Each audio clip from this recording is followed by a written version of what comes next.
I got nightmares in my head, I fear that the thoughts build up until I can't hear, that my mind fills up into a creature, and it haunts me somewhere much deeper.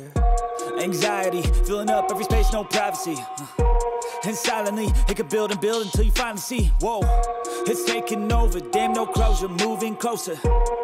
No exposure, I just wanna be a loner. Some can't stay sober, looking over all their shoulders, like moving boulders just to get out of the home. It sucks, I've had enough, I don't wanna feel the stuck under the rug, all my problems that I shove. I got nightmares in my head. Merhaba. Çok güzel bir yere geldik ama gelemedik.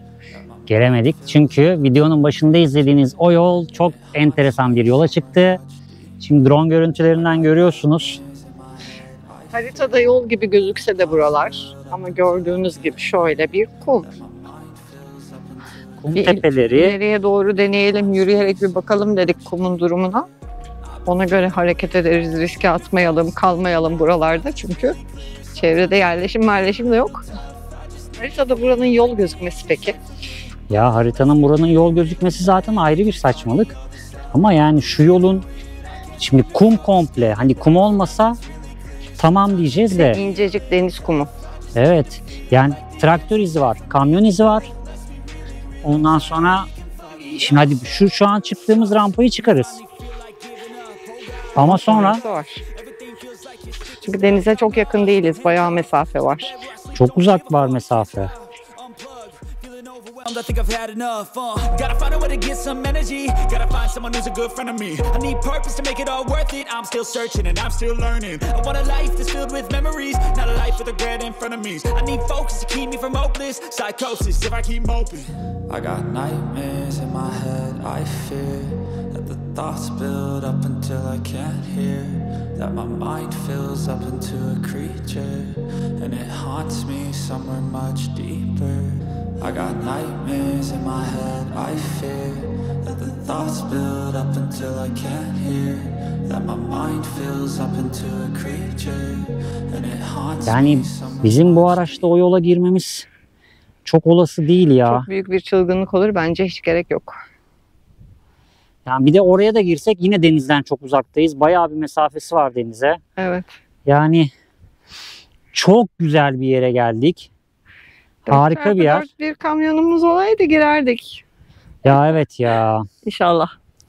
İnşallah. Olunca bir daha geliriz buraya. Yani alabildiğine şöyle mükemmel bir sahil. Mükemmel bir sahili var. Ama kullanamıyoruz şu anda biz bu sahili. Of. Yordu kumda yürümek. Evet ya, hem yordu hem de üzdü ya. Bence riske atmaya gerek yok. Yani şöyle söyleyeyim, çok bak uzun bir mesafe. şu anda kameraya sığamadık hala. Ya. Drone görüntüsüne hala sığamadık. Şu an tam drone'un öteki ucundayız biz. Sana da göstereyim, gör yani ne kadar uzak bir mesafe var. Evet çok geniş bir alan. O yüzden maalesef burayı es geçiyoruz ve bir sonraki konak noktasına devam ediyoruz. Neyse, gezdik gördük, nasıl bir yer olduğunu öğrendik. Drone'dan hep beraber manzaralarını izledik. Konaklayamasak da güzel bir yer gördük bence. Bence de ya. Sonrası için 4x4 kamyonumuz olunca gelmek için bence harika bir yer. Kesinlikle. Mesela etrafta çöp yok şu anda. Çok mutlu edici. İnsan yok bence. Tamamen ondan kaynaklanıyor. Evet. O zaman gidiyoruz. Max sıcakta yürümeye çalışıyor. Karavanda da bırakmak istemedik. Belki tuvaletini falan yapar diye ama. Hadi koş karavana. Koş. Ah kuzum gölge bulmuş da saklanmış. Cem Bey. Evet. Oyuncağınızı indirirseniz artık karavana gidelim. Tamam, gidebiliriz. Hadi gidelim. Çocuk yandı. Yandı çocuk. Koş hadi o zaman. Koş. Koş hadi. Koş. Koş. Drone uçurmaya doyamayanlar. Karavana geldik, drone anca indi. Çekimlere doyamıyordu. Max gel hadi. Max hayvan kokuları aldı sanırım. Evet, bir iki pati izi var burada. Atla. İçeri. O zaman harita incelemesi. Evet, önce drone toplaması, sonra harita incelemesi. Eksi sıcakta niye dışarıda çıkarmadığımızı anlamış olmalısınız. Evet. 10 dakika güneşte yürüdü. Nefes nefese kaldı. Kanter içinde kaldı çocuk ya. Evet, şimdi bir konum belirledik bakalım ileriye doğru. İnşallah orada konaklayabiliriz. İnşallah bakalım. Ya şey çok sıkıntı. Sahile çok uzaksın. İçeri giremiyorsun. Kum, Yoksa plaj acayip kumu güzel. direkt yani çok belki çok hareket etmez ama o çıkışlar ve inişler ve olası bir batma durumunda manevra yapabilecek yer olmaması Evet. direkt bizi buradan vazgeçirdi. Buradan çok esiyordu. Saçıma Tamam. başıma geliyor buradan sürekli. Ya, onun için şey yaptım. Saçlarım bozulmasın. Ya o kum olan alanı deneyebilirdik. Oradan çıkardık. Evet. Ama çıkmak problem değil. Geri dönüşte o kum hafif bir rampa vardı. Arka tekerleklerde çekiş olmadığı için arka tekerlekler batacak, ön yüke verecek. Ön tarafa verecek yükü. O da saracak büyük ihtimalle. Saracak Çünkü direkt. yürürken bile batma yaşanıyordu ufak ufak da olsa. 4x4 bir araç olmadan oraya girmek çok ciddi büyük bir risk. Hadi Evet. oldu da başlangıcını denedik, oradan geri manevra yaparız falan diyebilecek bir kum alan da yok etrafta. Yani direkt Aynen. kum yol gördünüz zaten. O yüzden denememek, boşuna Ya bir can de- sıkmamak. Evet, uzun bir mesafe gerçekten de. Yani denememek akıllıca olduğu gibi sanki galiba belki. Bakalım daha güzel bir yere doğru gidiyoruz inşallah. Evet.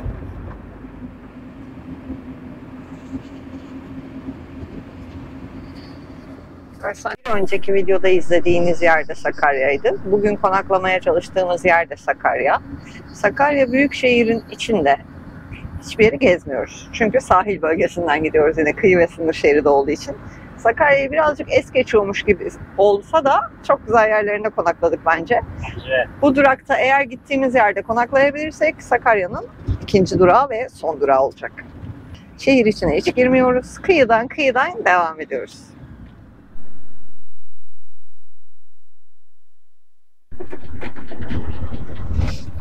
Parke taşlı yollar bulduk kumların arasında. evet. Hem de baya kumların arasında. Patara'ya benziyor kumlar. Evet. Sadece otlar var arada. Patara'daki kum tepeleri gibi aynı incelikte kumlar. Bakalım bu yolun sonu nereye çıkıyor? Karavanlar, çadırlar, masalar, sandalyeler, İşletme var galiba. Şezlong, vezlong. sahil büfe. Oo, bayağı da kalabalık. Evet. Burada Bunlar- bir işletme var sanki. Şöyle göstereyim hızlıca. İşte sahil büfe. Evet. Reklamlarını da yaptıktan sonra. Ne diyorsun? Yani bilmiyorum. Büfe var. Burası sanki hafta sonu Hareketli çok olur. kalabalık olacak gibi geliyor Evet, bana. yolu da bir kısmı bozuk olsa da. Evet. Tarafı Dıp tıs bir arkadaş geldi peşimizden mesela. evet. Ben bir haritayı alayım elime. Sen bir bak bakalım. Evet, buraya girmeden önce yolun gerisinde hemen başka bir giriş daha görmüştük. Ama burasını haritada incelediğimiz için önce buraya bir gelip bakalım dedik. Evet. Burada işletme Geldik var. gördük. Duşa bile 20 lira para yazmışlar. Evet, Yani maalesef yarın hafta sonu kalabalık olacaktır muhtemelen, o yüzden aslında kaçıyoruz. Hafta sonu olmasa belki hafta içi olsa o ileriye doğru kıyı köşe falan değerlendirilebilirdi belki ama bir de şöyle bir sıkıntı var. Burayı parke taşı döşemiş. Muhtemelen bu işletme döşetmiş burayı. tabii. O yüzden burada bireysel konaklamaya da sıkıntı çıkartırlar kesin. Ya, o Muhtemelen. demese jandarmayı çağırır, zabıtayı çağırır. Evet, Ya, evet. hiç uğraşmaya gerek Diğer yok. tarafa da bakalım. Olmazsa Kocaeli'ye geçiyoruz hep beraber. Evet. Oo, sulak bir alan varmış aşağıda. Haritada gördüm. Yol Yine fena bir değilmiş ya. toprak yola girdik. Yol fena değilmiş. Evet. Bu şeyi parçalamışlar. Çekme karavan altı var burada. Almak isteyen varsa. Hazır şase bulunur.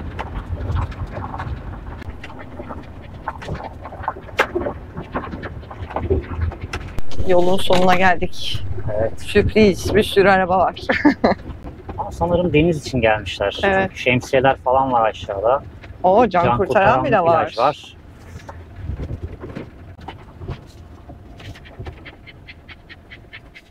Az önce gittiğimiz sahili insansız olduğu için çok sevmiştik, hatırlarsınız. Burada da Evet. girişe doğru arabalar var falan demiştik. Neden insansız hava sahası istediğimizi göstermek istiyorum size hemen. Şurada bir güzel çocuk göstereyim önce. Sonra şurada yemek artıkları, Terlikler. tabaklar, şişeler tabii ki. Kopmuş terlikler. Şurada 5 tane bebek bezi bir arada. Hemen tekerizinin yanında. Muhtemelen arabanın yanında değiştirip atmışlar. Ve bir şey söyleyeceğim. Hemen arkamızda çöp kovası var. Evet. Ben de oraya gelecektim şimdi. Erken davrandım. Hemen şurada konteyner var, görüyorsunuz. Ve sahilde can kurtaran var. Yani burası kontrollü bir bölge aslında. Kim neyi kontrol ediyor ama işte. Neden insandan uzak yerler aradığımızı kısaca özetlemek istedim. Evet, maalesef. Evet, bu gece buradayız gibi. Bunu unutacağız ne oldu. Şu arkadaşlar gittiklerinde akşam bir yer, Kıyıya köşeye kendimizi atalım. böyle kıyıda köşede kalabileceğimiz bir yere ayarlayabilirsek muhtemelen hafta sonu burada geçiririz diye düşünüyoruz. Evet. Çünkü buradan sonraki güzergah Kocaeli, Kefken tarafına doğru dönmemiz gerekiyor sahilden. Birazcık içeri girmemiz gerekiyor çünkü mazotumuz bitiyor. Ve Hiç yok. yakında benzinlik yok. Hiç yok, hiç. Mazot yok. Yaklaşık yandı. 20 kilometredir ışıkta gidiyoruz. Evet. Karasudayken Vardır dedik ileride. Evet. Almadık. Hani hiç ana yola çıkmayalım dedik. Kıyıdan gidelim dedik. Abi keşke çıkaymışız. Yani ben buralarda vardır diye tahmin ediyordum. Hiç yokmuş buralarda. yakınlarda olan varsa bize mazot getiririz birkaç litre. Benzin ne kadar götürür bence? İnşallah ya. 15 kilometre falan gösteriyor en yakın. Kuzum. Yandı kuzum yandı. Evet. Şu Soğuk anda da suyumuz var mı dolapta? var. Ben ona su vereyim. Şu anda da biraz rüzgara ters kaldık. Rüzgar ön kısımdan esiyor. O yüzden içeriye girmiyor. Ama yapacak bir şey yok. Şunu tazeleyelim. Devam edemeyiz. Kocaeli'ni geçmeyelim diyoruz. Evet, geçmek istemiyoruz Kocaeli'ne. Evet. Acele etmeyelim. Hafta sonu en azından buralarda geçelim. Çünkü hafta sonu o taraflar daha da kalabalık olur diye düşünüyoruz. Ve akşam saatleri şu anda. Artık hava geç karardığı için çok anlaşılmasa da şu anda. Normal şartlarda kışın bu saatte yemek yiyoruz aslında. Saat 6.30 falan. Evet. Gel kuzum. Ha bakalım soğuk gel. Günaydın hepinize dostlar. Şimdi güneş şuradan doğduğu için ve içerisine sıcak basmaması için bugün 32 derece gösteriyor burası. Muhtemelen hissedilen 36 falan olacak. Tenteyi kuracağım. Max'i yürüttük. Max'in işini hallettik. Şimdi gölgemizi oluşturalım. Sonrasında dün akşam biraz konum değiştirdik. Etraf çok kötü. Etraf temizleyeceğiz sonrasında. Max. Sen bekle. Ben şimdi geleceğim. Hayır çıkma. Hayır. Bekle orada.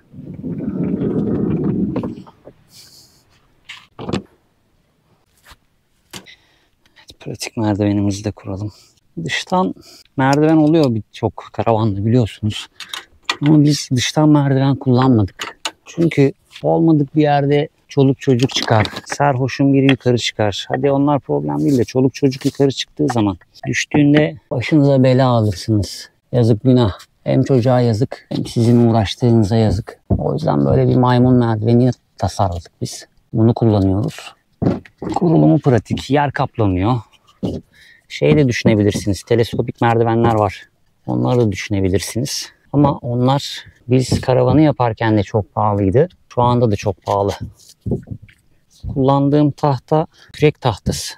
Çok ucuz bir rakama almıştık onu. İşte 4'e böldük. Halat zaten 5 metre halat aldık. 2'ye böldük onu da. Ondan maliyetimiz bizim normal bir teleskopik merdivenin herhalde 6'da 1'i falan. Aynı işi görüyor mu? Bence görüyor.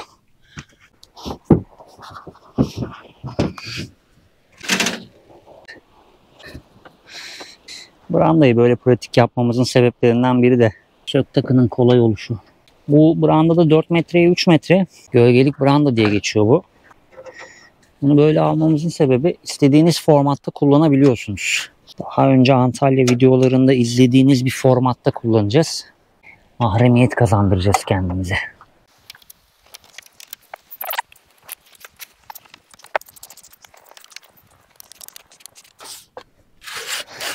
Teleskopik ayak çok pratik oluyor. Kapandığında 1,5 metre, açıldığında 3 metre. 5 derece açıyla buraya döndük. Bu böyle 4 metre 3 metre olduğu zaman bunun bir tarafını perde olarak kullanma imkanı sunuyor size. Perde olarak kullanmanız neye yarayacak? Size mahremiyet kazandıracak. Evet. Şimdi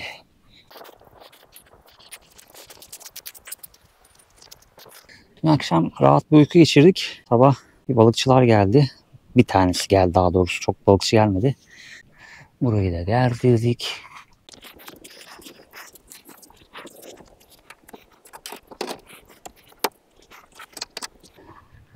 Evet, şimdi hani gölge nerede diyebilirsiniz. Yarım saat sonra gölgeyi beraber göreceğiz. Şurası bizim kullanacağımız alan olacak. Bu taraf perde oldu. Yan taraftan şöyle görünecek. Hem karavanın içi gözükmüyor, hem orada oturduğumuz zaman orası gözükmeyecek. Gayet güzel bir alan oldu. Orayı çift yapabilirsiniz. Ben tek değnek kullandım. Çift değnek kullanıp oranın daha düz kalmasını sağlayabilirsiniz. Ama böyle de yine iş görüyor. O zaman içeri girelim. Biraz dinlenelim. Gülden uyansın, kahvaltı yapalım. Sonrasında da biraz mıntıka temizliği yapacağız. Etraf çok kötü. Kolay gelsin usta. Oldu mu? Oldu gibi ya. Test yaptım. Bakalım. En azından çalışmayı durduruyor.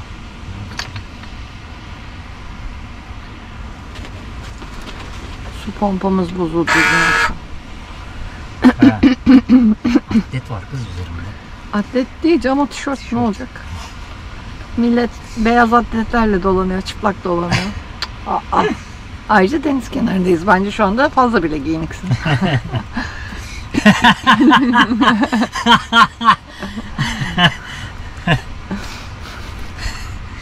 Tatlı su pompamız bozuldu.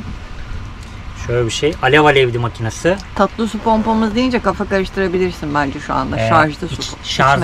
Şarjlı ya da şarjlı. Hayır, şarjlı. Şarjlı su pompamız arızalanmıştı. Çalışmıyordu bas çeki. Şimdi çalışıyor.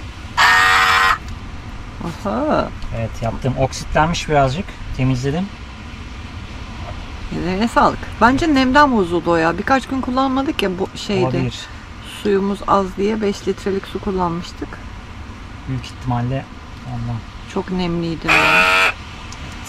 Evet. Oldu. Yaptık. Ellerine sağlık. Bir başkası olmuş olsa çalışmıyor. At bunu. Vallahi. Ama bizler 80'li yılların başlarında doğanlar, sökülen çoraplarını dikilerek büyütülen gençler olarak Evet. kolay kolay vazgeçemiyoruz bazı şeylerden. Yapılabilecek bir şeyse. Bir de elinden gelince. Evet. Yani şunu tekrardan almaya kalksan 400-500 lira para. 250 bir öyle bir şeyden başlıyor baktım. Ama varken yenisine gerek yok tabii ki. Aynen öyle. Kurtarılabiliyorsa. Evet. Kahvaltı. Şimdi kahvaltımızı yaptık. Bunu da ben çözdüm. Kahve içelim ama kahveden önce şurada toparlayalım. Ben çok rahatsız oluyorum o Sen görselden. tente kurmuşsun. Şimdi hazırlanalım. Eldivenlerimizi alalım. Etrafta bir şeye baktım ya, şu çöp konteynerini çekebilir miyiz acaba? Onu çeksek böyle poşetlere koymadan böyle pıtı pıtı pıtı taşlar. Çok kum zemin Çok ama. kum zemin, hiç gerek yok. Neyse. Taşırım ben. Tamam. Çöp toplayacağız mecburen. Hadi sıvayın kolları. Mısınız? Hadi bakalım. Oho. Teşekkürler Süperman. Rica ederim.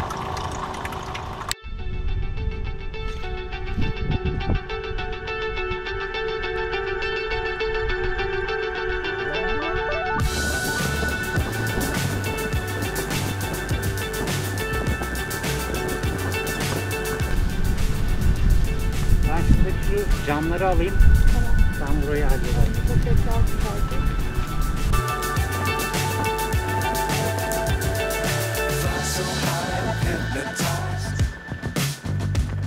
What's up is down, what's left is right. Chasing stars and holding you. I can't see the end, but we'll see it through.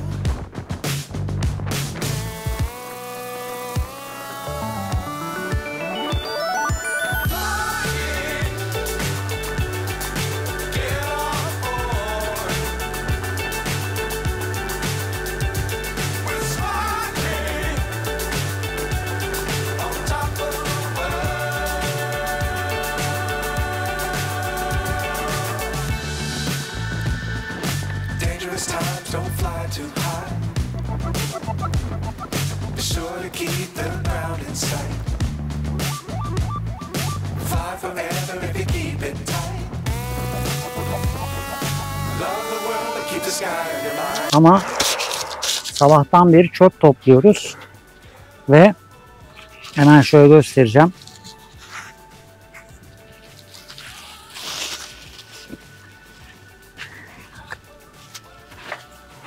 Bak. Her şey var. Şunun içi cam kırığı. Burada cam kırığı. Kilimi yırtlanmış atmış şu. Ve bu sadece bizim hani gözümüzün gördüğü şu bölgeden toplayabildiğimiz. Şuralardan topladık. Şu bölgeden topladık bunları. Abi bu kadar pislik olmayın ya. Şurası çöp kovası ya. Şurası. Buradan 50 metre yok. Oh. Aa, şunları çöpe atayım geleyim. Sen çıkma güneşe. Çok güneş. Çöp kovasının uzaklığı sadece şu kadarcık. Ve şu arka boş alan da komple hala çöp. Ama bu sıcakta oraları temizleyemem.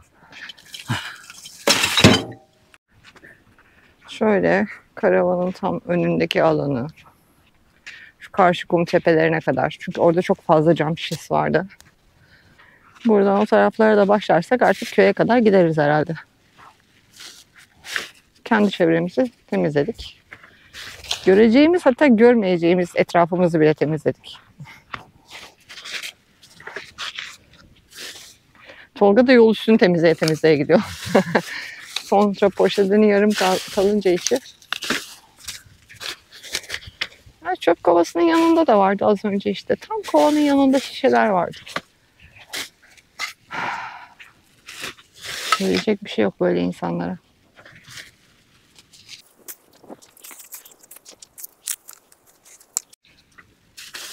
Hadi girme oralara, girme. Ya Sonu şu- yok oranın. Tamam ucu dibi yok. Çok ileri gidemem zaten. Yoruldum. Camdan bakınca da çöp görmek istemiyorum.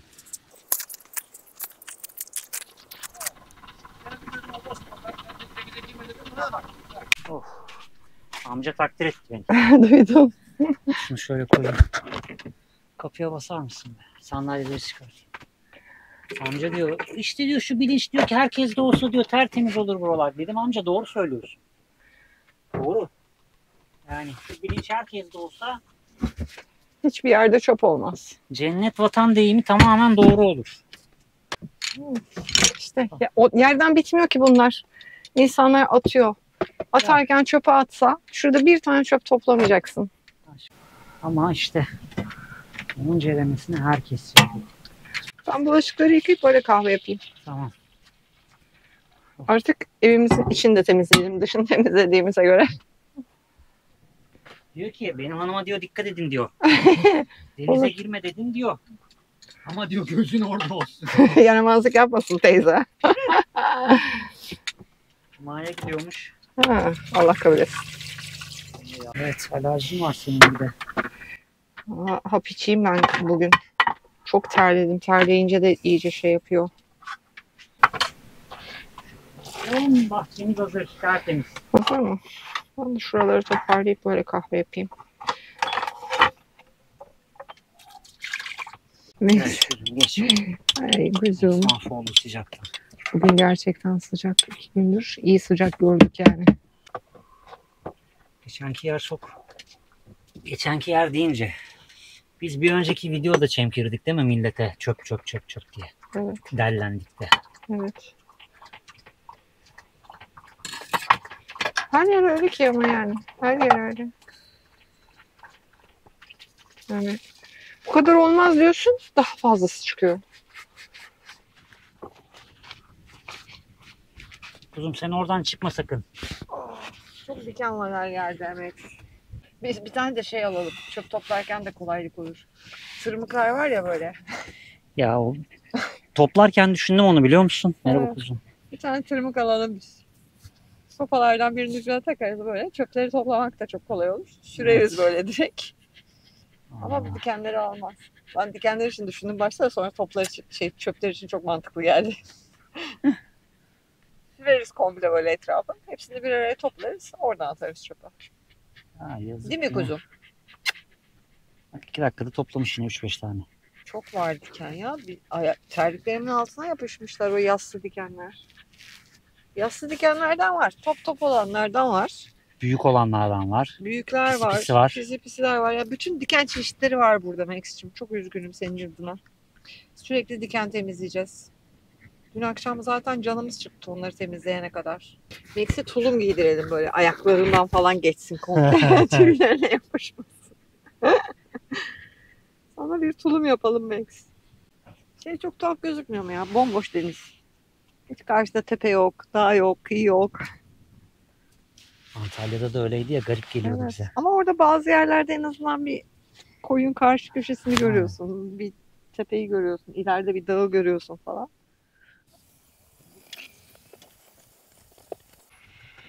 Hala geliyorlardı. Nasıl bir uğultu geliyor sahilden. Topar komple kalabalık. Bunların üzerine çıktık. Evet. Bizim yanımıza sıra yaptı. İyi ki bu kadar geriye çekilmişiz. Valla. İlk geldiğimizde park eden arabaların olduğu gibi dursaydık arka sıra bu kadar araba girmezdi.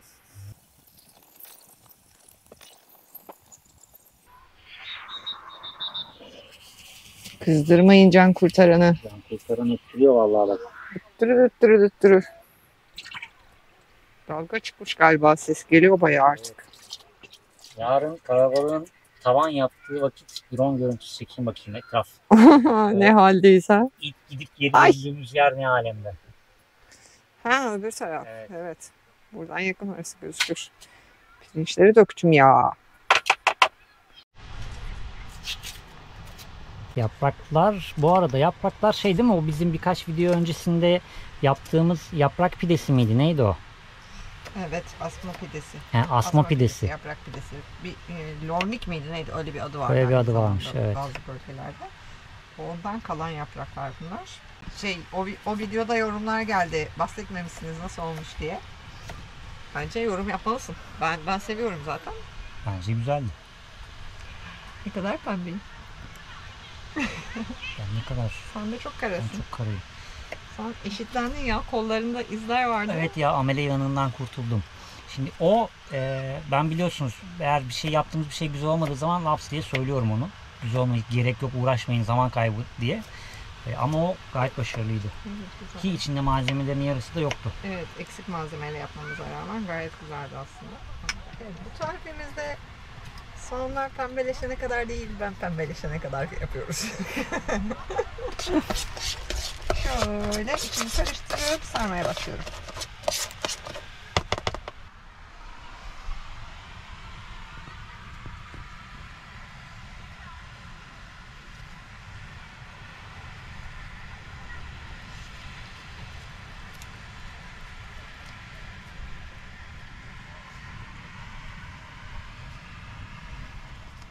Evet, yakınızda süs olarak bırakmışsınız mikrofonunuzu. Bakın ben elimde geliyorum mikrofonu. Ellerim bomboş. Evet, arkadaşlar o kadar sesten varyansın ettiler ki normalde bile mikrofon kullanma ihtiyacı hissediyorum.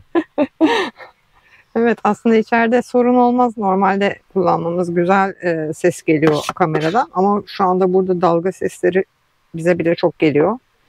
O yüzden mikrofonla İnsan deniyoruz. sesleri, Evet. etraf bayağı bir hareketli. Mikrofonu kullanmaya alışacağız. Siz de bu mikrofonlu kayıtlarımızdan son 2 videomuzdu. 3 videomuz mu? Bilmiyorum ki 3 4 galiba. videomuz mu? Hiç bilmiyorum kaç videodur bunu kullanıyoruz. Umarız beğeniyorsunuzdur. Beğendiyseniz beğeni butonuna basmayı unutmayın. Kaçak Evet. yolculuk yapmayın. Türkiye'yi geziyoruz. Hep beraber geziyoruz. Abone olun. Kanalımıza destek olun. Destek olanlara da ayrıca teşekkür ederiz. Evet. Hatta bir özel teşekkür de tekrar bu mikrofon aparatını bize hediye eden takipçimiz Oğuzhan olsun Evet. bence. Şu anda mikrofonun lafı geçmişken bunu bir Kulaklarını kez daha çınlatalım kendisine. evet, teşekkür ederim destekleri için. Yoksa daha çok bekleyecektiniz. Evet, daha bekleyecektiniz. Şimdilik alamayacaktık yani henüz. Karavanda yaprak sarması olur mu? Neden olmasın? Peki neden olmasın?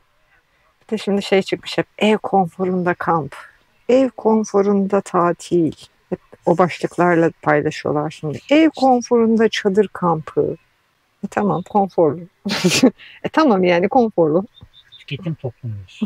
Tam zamanlı karavan hayatı Evet. tüketildi. O bitti bu ara artık Ondan sonra şey yapmıyorlar karavanımı ben paylaşmıyorlar. yapıyorum tüketildi. Evet. Bunlar hep tüketildiği için Ve yeni şeylere var. dönülüyor. Evet. Ya bu arada buraya, bu konuma videonun başında izlediğiniz öncelikle öteki tarafa gittik. Hı hı. Park olan yere gittik, o parke taşlı. O bölgeye İşletmenin gittik, olduğu yer. işletmenin olduğu yere. Hani orası çok kalabalık olur diye buraya geldik. Burası böyleyse o taraf nasıldır ben tahmin O dahi tarafta edemiyorum. kıpırdayamazdık bence ve buradaki gibi bir kenarıya çekilebilme ihtimalimiz yoktu Tabii orada direkt ortada dururdu. kalacak. Durursaydık. Biz burada şey demiştin ya pazar günü çekerim bir drone kalabalıkta. Hı hı. Yani biz bayağı kuma çıktık. Tabii. İlk durduğumuz yerde durmadık. Kuma çıktık ki hafta sonu insanlar gelecek ve daha fazla insan park edebilsin. Hem biz rahatsız olmayalım hem onlar bizden rahatsız olmasın diyerek iyice kenarıya çekildik. Ve bizim kenara çekildiğimiz şekilde yanımıza doğru bir otopark sırası oluşturdu herkes. Maalesef bu yüzden kuma batanlar da oldu birazcık. Çünkü Evet. kuma arkası. Biz bilmeden aslında bu otoparkta bir düzen oldu. Evet. Gerçekten öyle oldu. Yani bugün Güzel yer. yerli birkaç halkla karşılaştık, tanıştık. Evet, Buradan muhabbet. sohbet ettik dün akşam. Bugün birisi tekrar geldi. Tekrar sohbet ettik. Demişim Bu arada kız çocukları beni çok sevdiler. Saçımın renginden dolayı olsa gerek. Sürekli kız çocukları benimle fotoğraf çekilmek istiyorlar. Palyaço gibi gördüler tabii böyle. Abla fotoğraf çekebilir miyiz? Abla fotoğraf çekebilir miyiz diye dünden beri. Mevzu şu, ön tarafta YouTube ve Instagram plakaları var biliyorsunuz. Evet. Cama astık onları uzun bir süre önce. O diyor, bak diyor YouTube, Instagram yapıyorlar. Kesin ünlüdürler bunlar diyor. Gidin Evet. gidin diyor fotoğraf çekin Az diyor. önce bir tanesi Aile geldi şey kızlara diyor söylüyor. kız. Bir tanesi geldi böyle, abla sen ünlü müsün? Dedim değilim pembeyim. YouTube şeyini anlattım işte karavanda yaşıyoruz falan filan deyince hemen takip edelim. O zaman görüşürüz diyerek gidiyorlar ve sonra da çok mutlu oluyorlar.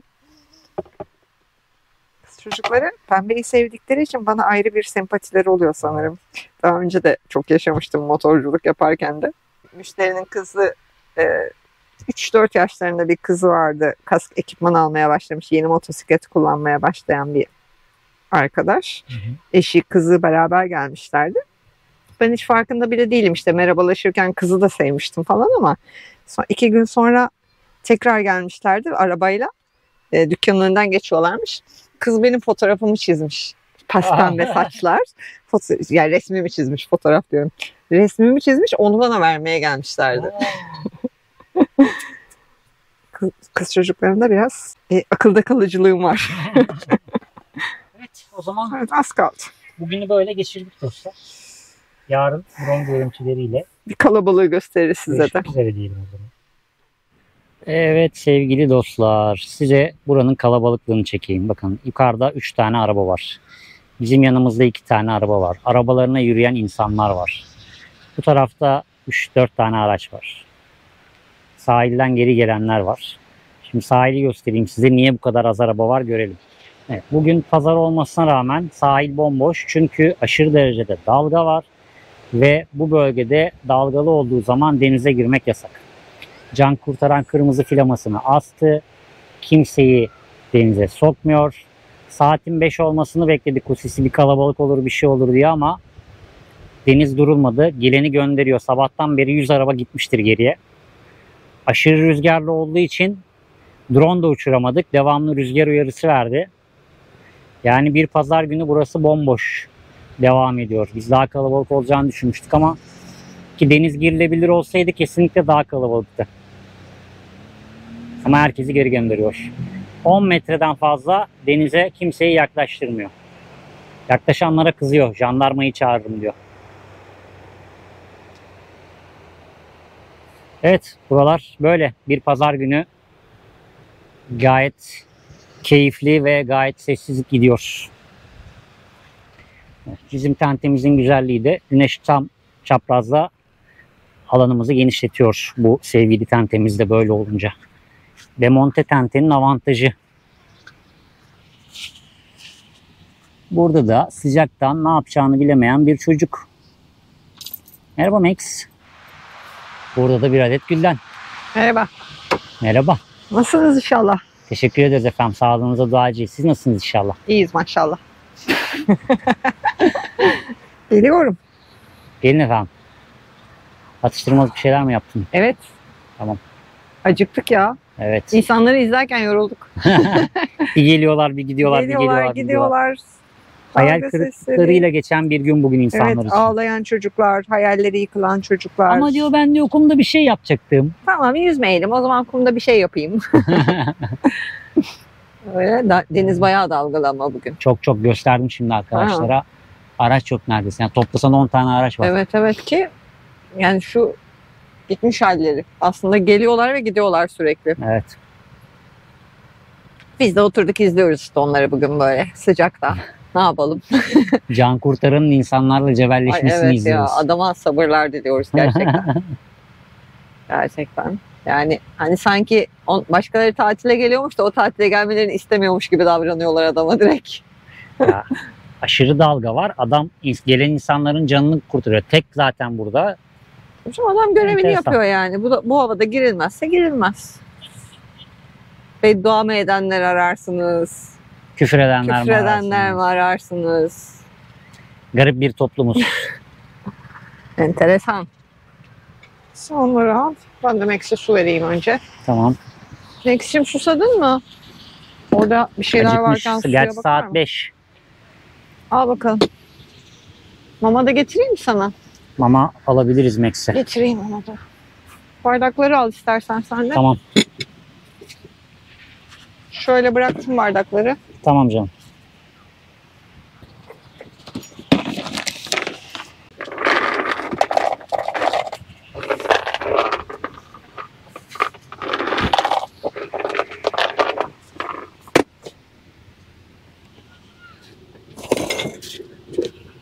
Max efendi. Çok geride kaldım.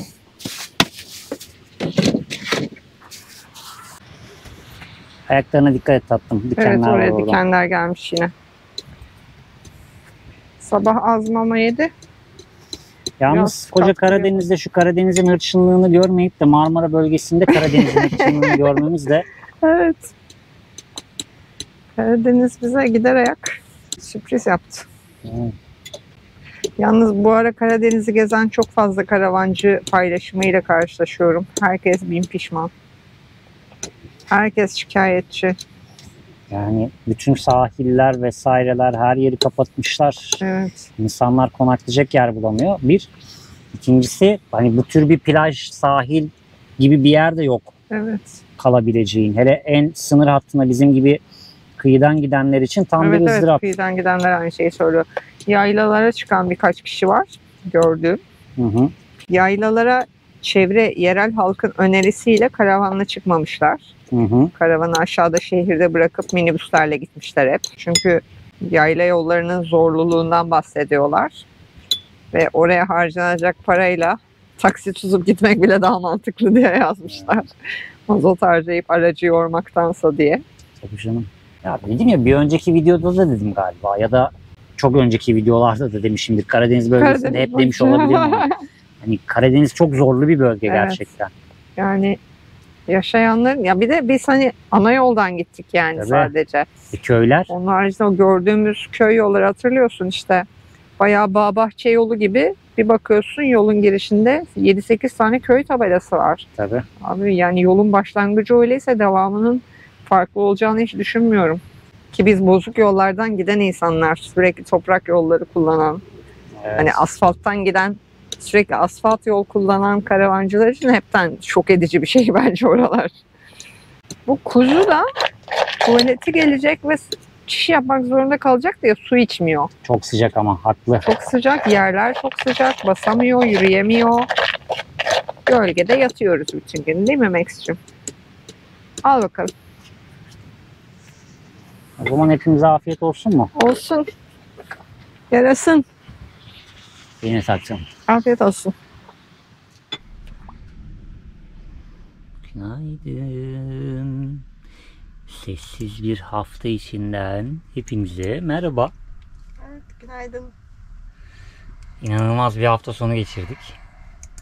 Pazartesi oldu. Pardon. Pazartesi oldu. Meğersem pazartesi de hafta sonuymuş.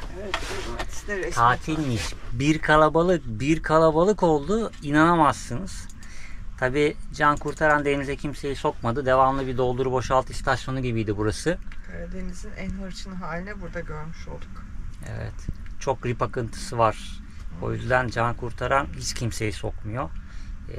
Videonun başında ya da ortalarında söylemişizdir. Karasu tarafında 3 kişi vefat etmiş boğularak. Bu 3 kişi de can kurtaran görevini bitirip gittikten sonra denize girenler. Evet. Biri yabancı bir tır şoförü, ikisi de Türk. Diğer ikisi de Allah rahmet eylesin. Ama işte bu can kurtaranlar size girmeyin diyorsa bir sebebi var yani. Hani bunu zorlamanın bir alemi yok bence. Evet, kıyıda çok fazla akıntı olduğu için ayağını bile sokturmadı çoğu günlerde kimseyi. 10 metre yaklaştırmadı hiç kimseyi. Öyle buranın sessiz sakin halini. Can kurtaran gelmiş. Sessiz sakin halinde bir çekeyim istedim sizlere. Şimdi birazdan drone uçururuz. Bugün hava kısmen bulutlu. Aşırı nem var bu taraflarda. Tabii ki hafta sonu geçtiği için maalesef karşı taraflar falan yine her yer çöp oldu. Bir bizim etrafımız nispeten kaldı ama dün akşam rüzgardan buraya da bir şeyler gelmiş. Arka taraf zaten alabildiğine çöp. Hani çöpleri görmezseniz konum efsane, mükemmel bir konumu var. Ama çöpler sıkıntı. Bugün deniz çok güzel. Burada denize girebildik mi? Giremedik tabi. Devamlı kırmızı bayrak. Biz de riske etmek istemedik. Evet. O zaman ben içeri gideyim. Sizleri de drone görüntüleriyle baş başa bırakayım. Bu videoda çok drone oldu. Drone sonu drone. Evet.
Evet, hazırız o zaman sanki.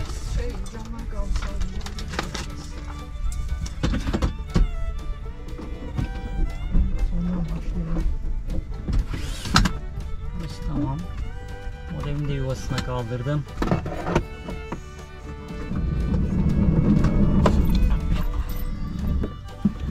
Bak Max gelmiş bile. Max atladı. Gelmiş bile Max. Otur kuzum hadi. Aşağı mı insem diye bakıyor. Dur ama dur. Tamam gideceğiz. Omuzların sayılmış. Evet. Dedim sana dün akşam soyulmaya başladım Çok iyi ben yandın diye. ya. Gölgede. Haydi bismillah.